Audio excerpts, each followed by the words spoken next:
I use various websites like Craigslist for the same reasons everyone else does. You can find expensive items at significantly discounted prices, or even just cheap things for even cheaper. I don't have a ton of money, and using these sites is sometimes essential when it comes to getting things like furniture that's usually really expensive to buy anywhere else. This happened when I was looking around for a dining room table. Ours was really old, and my whole family used it as a place to eat and as a workspace, so it's been through a lot over the years. I went around on Facebook Marketplace and OfferUp, but neither had anything good. Most of them were still expensive, and even when I tried to bargain with a few of the sellers, none of them would budge. So then I went to Craigslist. Around here, I think most people use other sites nowadays, but Craigslist still always had the cheapest deals, though they were still somewhat rare to find. But almost as soon as I opened up the site and hit enter on the search bar, a really good listing showed up. It was a very basic wooden dining table that didn't have much wear on it, and the seller posted it for only $100. Compared to the $400, $500 everyone else was listing things for, this was a steal. I sent a message saying I'd love to check it out and would be willing to pay the full price. He didn't reply immediately, so I just took a break and hung out with my kids until around 7 when they went to their rooms to get ready for bed. I went back to my laptop and found a response from just a couple minutes ago. It was a very quick few sentences saying he was sorry but the table was going to be thrown out tomorrow morning, but if I really wanted it, I'd have to come by tonight or any time before 5 a.m. tomorrow. It was weird that he'd be willing to sell it at any time during the night, and his reasoning didn't make all that much sense to me. But after some thought, I replied back saying I could pick it up right now. I didn't want to go there really late into the night or super early in the morning, but it was only 7, so I didn't see a problem if I was able to go right now. The man replied quickly, agreeing and sending the address. It was only 10 minutes from my place, so I let my wife know what was going on and where I'd be, then headed out. From context clues, you probably already know that I don't live in a lavish area, so when I say the seller's house was really worn down, I mean it was really worn down. It was small like the others in our area, but the yard was full of trash and random other things, was surrounded by a thin chain link fence.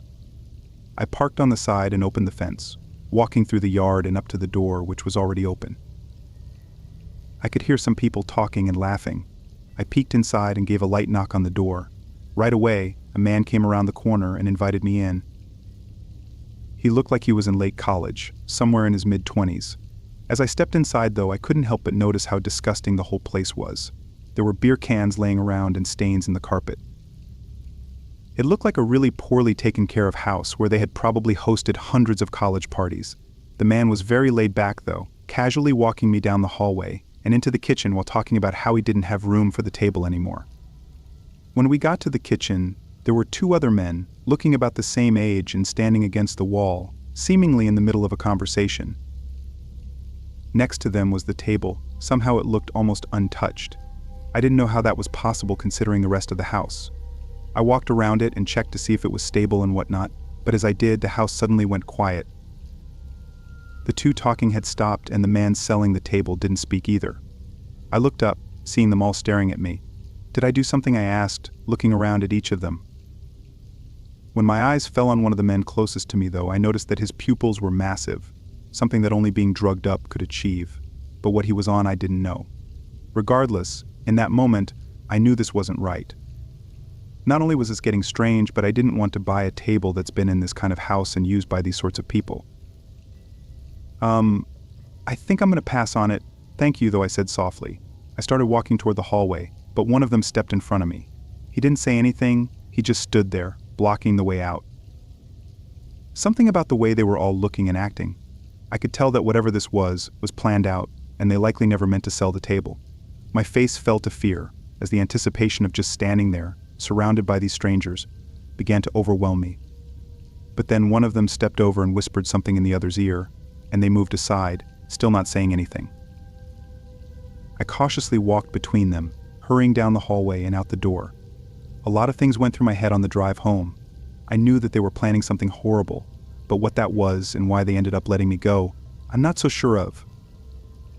When I got home, I told my wife, who convinced me to call the police and report it, but they couldn't do anything without anything having happened. So whatever those men were planning, I'll probably never know. I just hope someone else doesn't have to find out.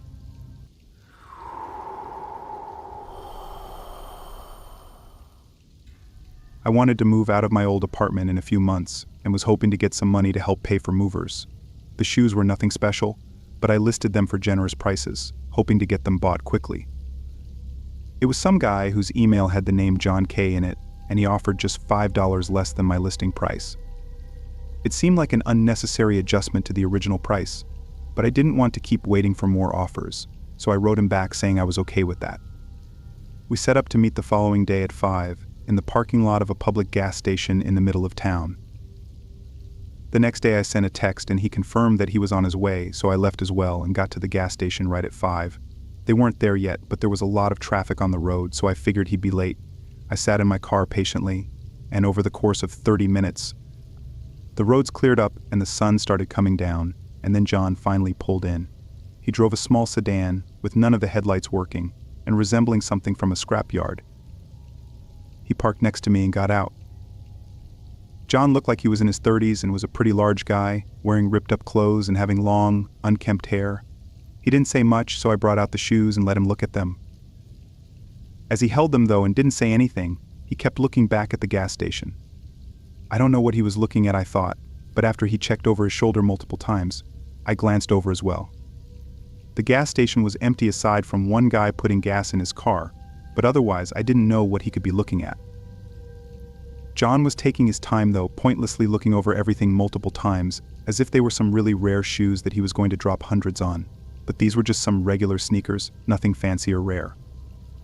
Then John looked over his shoulder one more time, just as the car by the pump started to drive away, and all of a sudden, his whole demeanor changed. He stopped looking at the shoes and looked at me. "What else do you have?" he asked abruptly. I looked at him confused.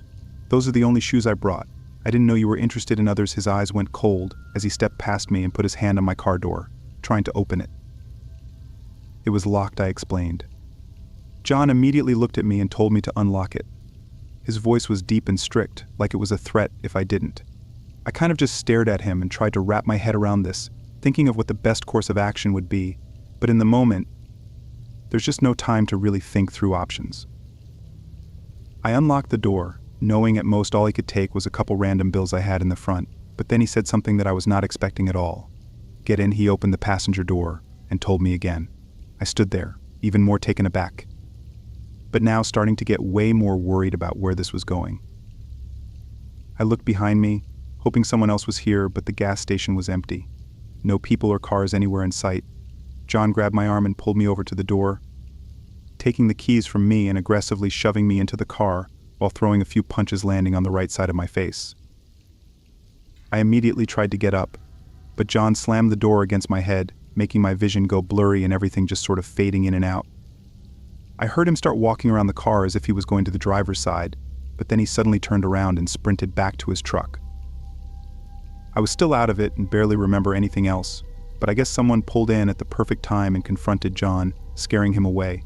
If they hadn't have helped me and John was able to get in and presumably drive away, I don't know what would have happened. Assuming his car was either stolen or untraceable to his name, then stealing my car and abducting me would have left no trace of our interaction, giving him days, if not weeks, to do whatever it was he planned before anyone would even come looking.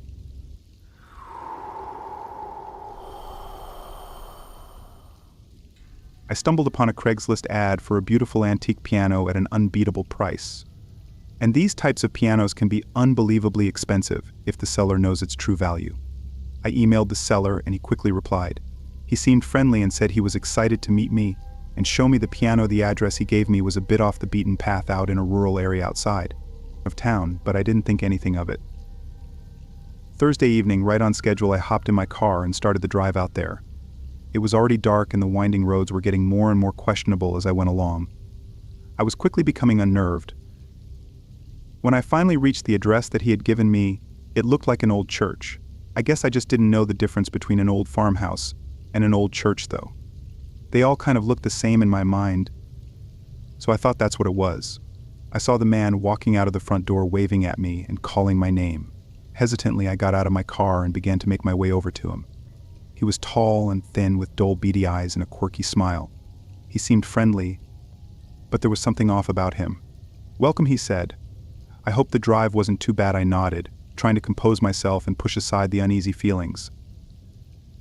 He led me inside the place, which I immediately noticed that it likely was actually an old church, but it had been converted into some sort of makeshift musical instrument museum.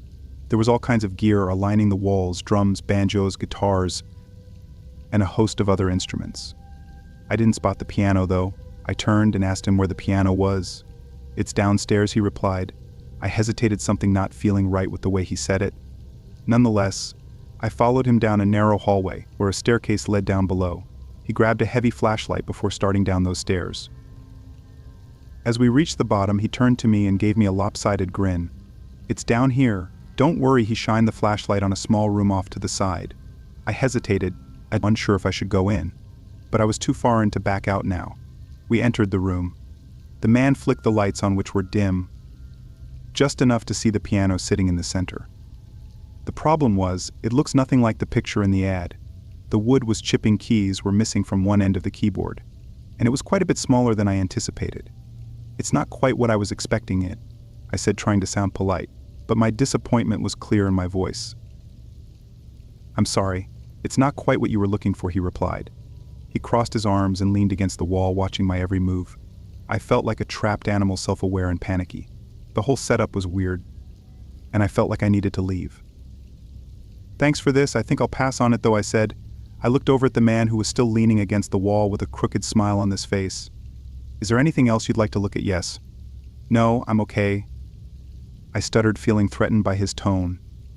"I think that's all for today." I quickly rushed out of the room, and during the dark, unlit hallway, I managed to find the stairs and quickly made my way up, leaving out the front door.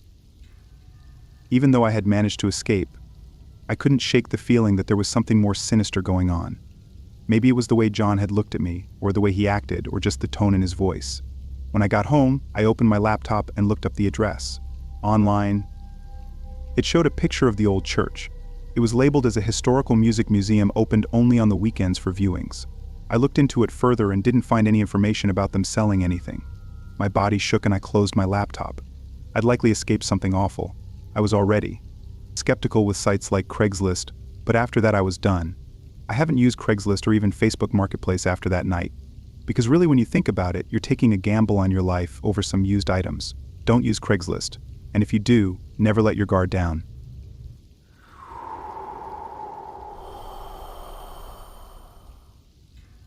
Having just moved to a new city, I turned to Craigslist to find someone to share my new apartment with.